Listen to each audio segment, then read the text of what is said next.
This is Sox in 7. Welcome back to Sox in 7. I'm your host, Kevin Tebow, along with my co-host, Mason Reed, Jack Tagerman. We're back. It's been forever, but you didn't miss much. Our team sucked, and we finished in last place behind the Orioles.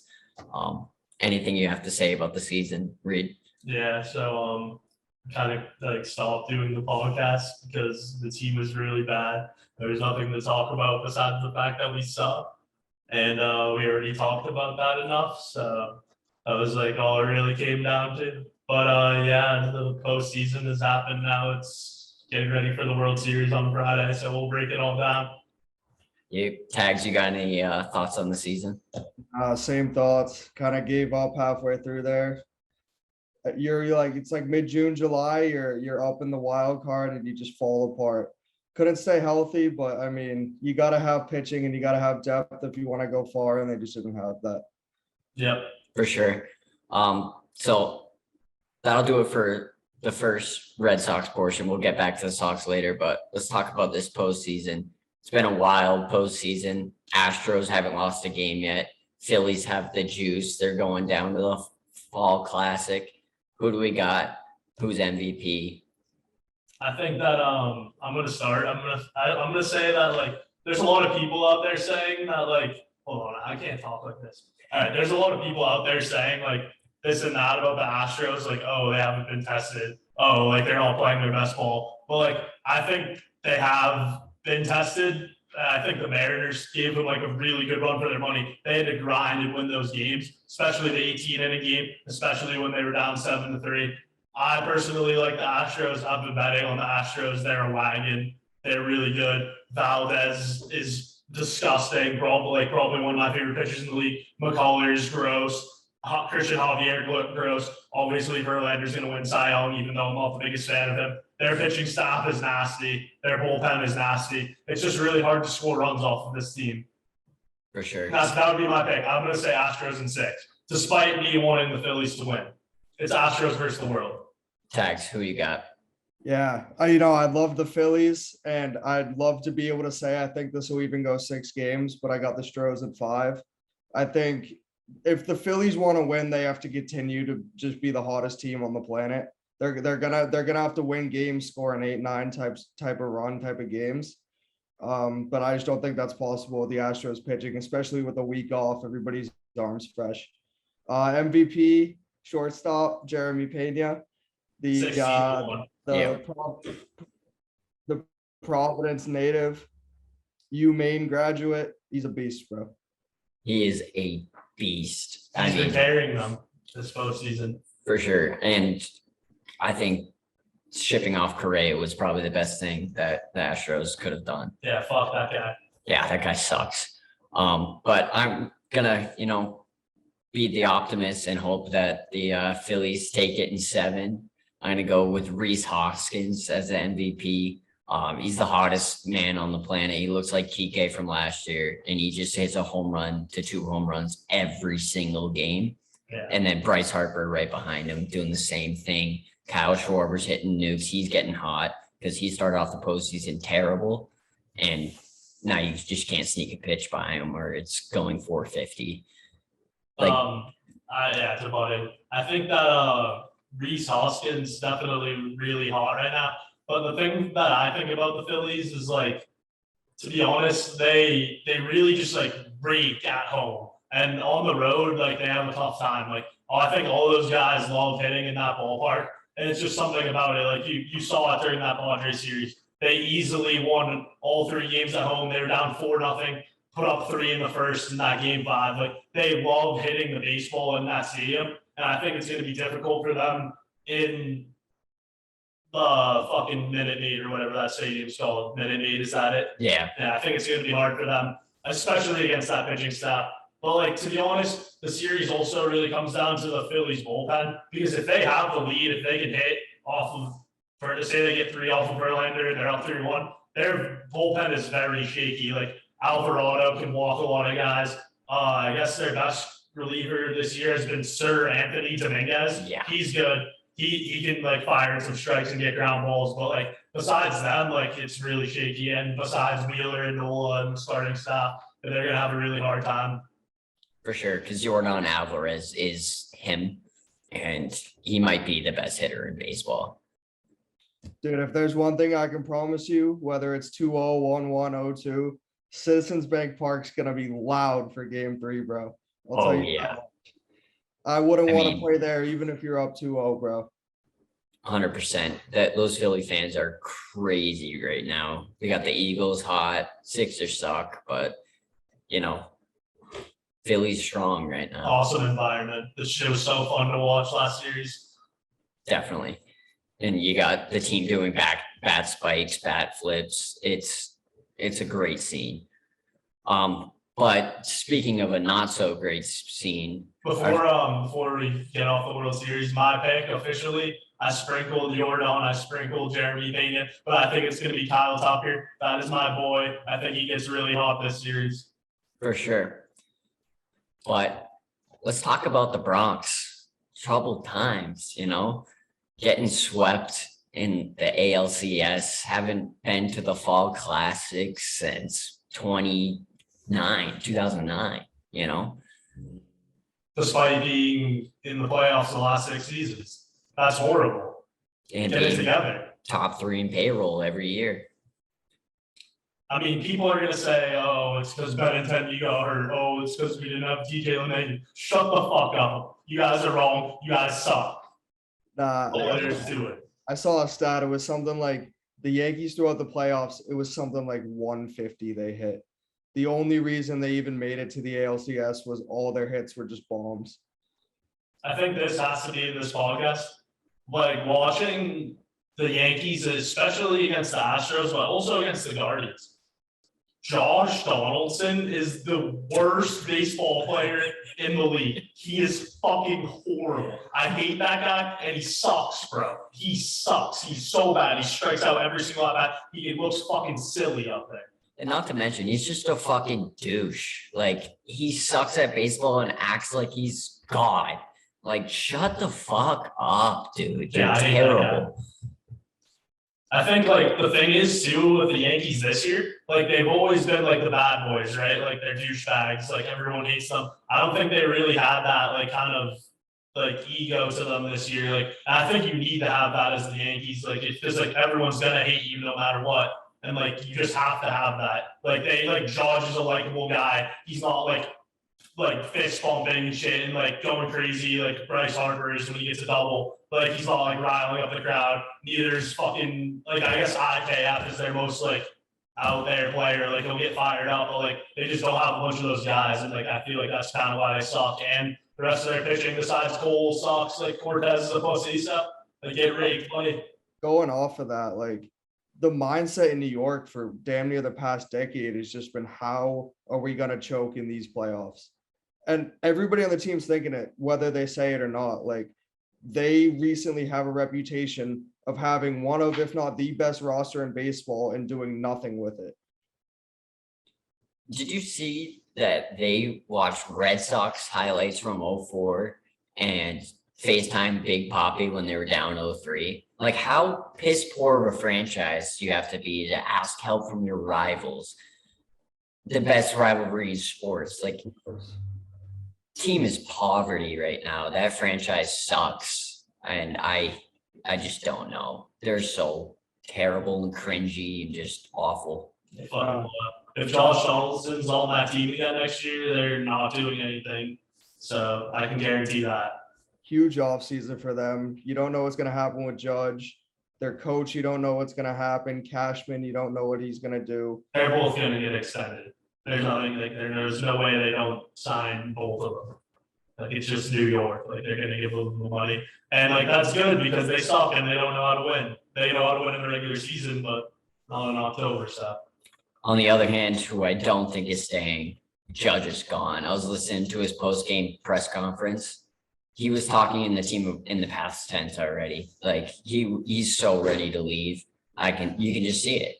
I was just reading a report like 10 minutes ago saying that if the Giants miss out on Judge, it will not be because of the money. It sounds like I think the Giants are gonna come out and like match or top every offer the Judge gets. I think that's a good spot for him. I mean, they had a really, really down year, like a lot due to injury, but like they still have a solid ball club. That's a big investment for the state that division's in right now, though. Yeah, You got the Padres who just made the without Tatis. without Tatis, and you got the Dodgers that won like 100-something games. Yeah, I could also see Judge being like, I feel like he's the type of guy that's like a huge sellout and like a huge pussy and like just goes to the Dodgers. But like, that's about it. Like, I mean, he could also come to the Red Sox with like a toe, but like, we're going to have to also get Devers. Like, we're not trading Devers for him. Like, I don't want to do that. But if we can have them both, then let's do it. for sure. And I think that kind of brings us to our off season. We're in a weird spot. We need to sign Devers. He's up at the end of next year, and Bogarts is a free agent, and he had a stellar second half after kind of slowing down. And towards the end there, it kind of said, "Pay me my money, or I'm gone." What are your guys' thoughts on Bogarts so far? Despite being like not the biggest Xander Bogaerts fan, and like he did suck in the middle of the season while we were doing these podcasts. But towards the end of the year, yeah, he did get hot. He hits 300 a lot. He's a beast. He's a good franchise guy, team guy. But I mean, like, do we really need him? Like, we could put Story there. We have good infielders. Like, I don't know. He's a good guy, and like, I don't know. If it's not worth the money, it's not worth the money. But I don't know. I don't really know. I don't have a comment on that besides that. No, I think at the end of the day, it comes down to what everybody else is willing to pay him. If he goes out and gets like 7 years somewhere, he's like 30 years old, at 31 maybe. You gotta kind of let him walk. You have too much talent in the infield already on the field and in the farm right now that it would not make sense to use that kind of money on him. I think as far as I would go would be 7 for 27. And then near the end of that, you just eat the money and when Marcello's ready to come up. Because I mean, Pablo's money's finally off the books. So you got some money to work with. Sales done next year. JD's gone. So you have some money to work with now. It's just up to Chaim if he wants to spend it, because I mean Chaim Bloom's terrible GM. Dude, Bogarts is 30. I thought he was 28, 29. He's 30 now, so I don't know about 7 years, but like maybe just eat the money at the end, like you said. But like that brings us to Chaim Bloom, like really bad. Like this is what I was coming here to say mostly. So like you look at the Phillies in the World Series now, right? And they have so many similarities and commonalities to the Red Sox as a franchise that it's kind of scary. Like Kyle Schwarber, Dave Dombrowski, we had both of those guys very recently. We had both of them, and like look at what they're doing. Look at what we're doing. We gave up Dave Dombrowski for fucking Chaim Bloom. Chaim Bloom, buddy. Like, okay, I get it.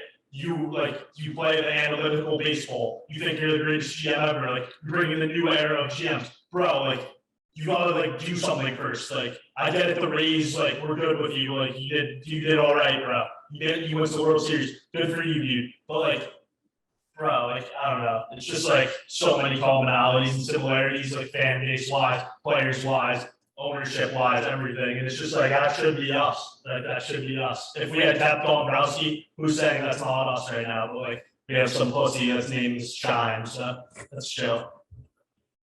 Tags, what are your thoughts on Chaim Bloom? I mean, I don't think there's even much to say after that. What I will say, I think you could honestly make the argument 2 and 4 signing Xander. I think whatever happens, I'll end up being all right with it. I think Devers is where like if you can't get Devers to re-sign, you're gonna enter just like a rebuild. You might as well just keep the payroll low next year. Wait until you can get the next franchise guy. But like it would be a bad look for the team to get a dude like Devers and then let him walk as soon as his contract's up.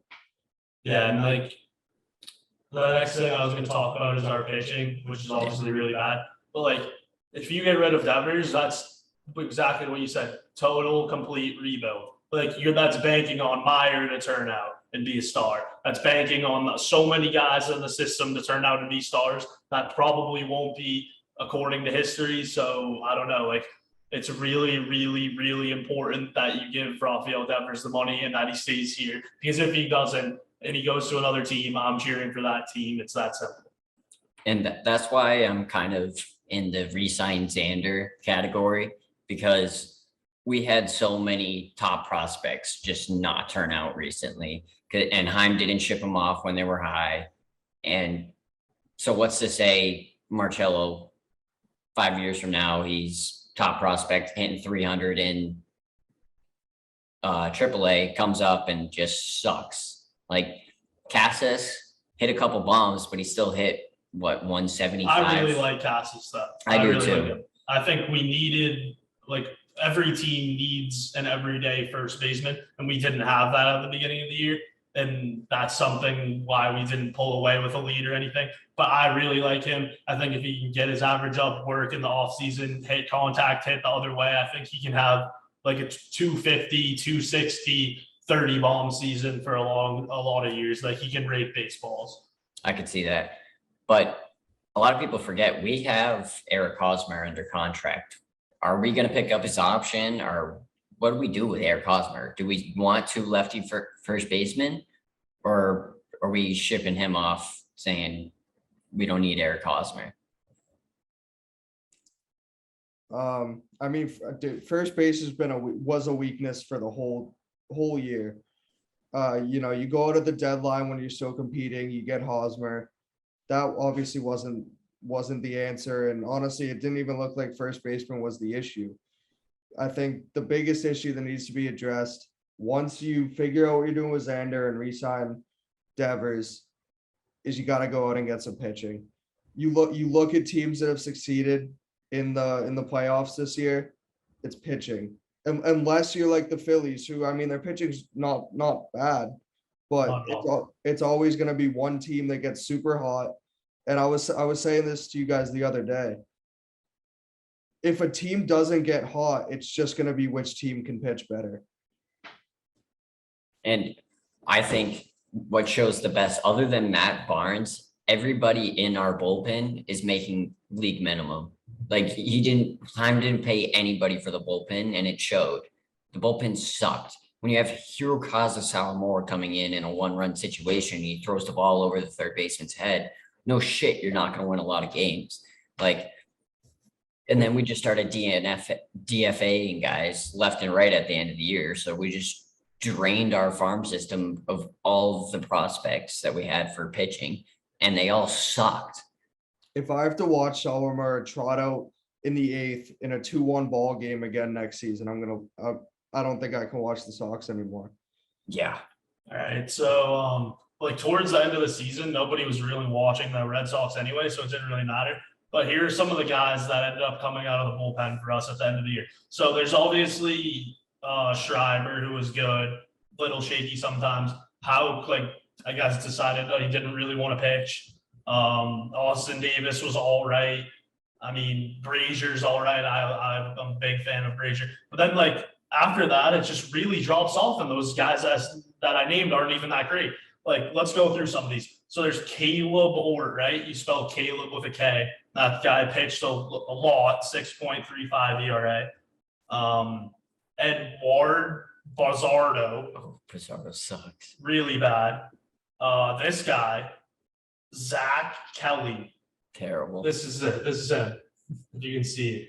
I can't really see, but he looks like a fucking pussy. And he pitched 13 and 2/3 innings this year for us. Really, really, really bad. And, like, I don't know. It's just Tyler Danish, Matt Strong. Like, and then even the starting rotation, like, next year, if our starting rotation is Pivetta, Waka, Evaldi, which we have to pay, Pivetta, Waka, Evaldi, fucking Cutter, Crawford, Bello, we're going to suck again. Like, there's nothing that we can do. We're going to suck again, no matter what. So you have to go get a really, really good arm. such as like Aaron Nola, such as another free agent who Carlos can actually Rodon. Carlos Rodon, perfect example. You got to get one of those guys to come in and be an ace because we don't have one. Every single team in the league has an ace. Every single one, besides the Boston Red Sox. I think the only redeeming quality out of this bullpen is that Matt Barnes seems to be back, and which would be good because we just paid him too. But then you also have Garrett Whitlock. What are you going to do with him next year? Are you going to try to push him into the rotation? That didn't go well last year. I want him, just make him the closer. There's just no other reason to do anything else with him. He works in that position, keep him there. There's no need to push him, get him hurt like you did this year. All right. Does anybody have anything else for this offseason? What we want to see, where Judge is going, predictions of where he's going? Tags. I mean, like, obviously it would be like mad chill if he came to the Sox, bro. But like,